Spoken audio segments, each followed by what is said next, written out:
Xola, assalomu alaykum. Limonli nechi pul? Nechta limon bor bu yerda?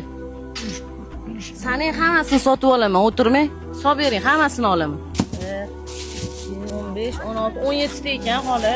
17 ta limoningiz nechi pul bo'ladi? 51 ming bo'ladimi? Men 100 ming. Qaytimi kerak emas. Keyin bitta ish qilamiz, xola. Yulduz. Sizni ismingiz nima? Qunduz. Qunduz ismiga siz xohlagan har bitta bosh harfiga bozor qilamiz. Rozimisiz? Xo'p bo'ladi. Biz bilan borasizmi? Ketdi. Xola qarang, ismingiz Qunduz-ku, to'g'rimi? Birinchi harfi Q, qatiq olamiz. Qatiq ichkisi kelayotgan ekan, aytdingiz. Uga uzum olamiz. Berib yuboring uzum. Xola, keyin banan yegim kelyapti deysiz. Bo'ldi, banan ham olamiz. Qunduz ismini ne harfiga keldik, ne harfiga non olamiz. Ehsonga beryaptilar. Rahmat. Alloh rozi bo'lsin. Qunduz ismini D harfiga keldik, ularga doktorskiy kolbasa olamiz. Qunduz harfini U harfiga yetib keldik, bular un tanladilar. Zate yog'ini tanladik Z harfiga, shunda Qunduz ismini hammasiga Xudo xolasa produkt olib berdik. Mana xola, aravaga qo'yib yuboramiz.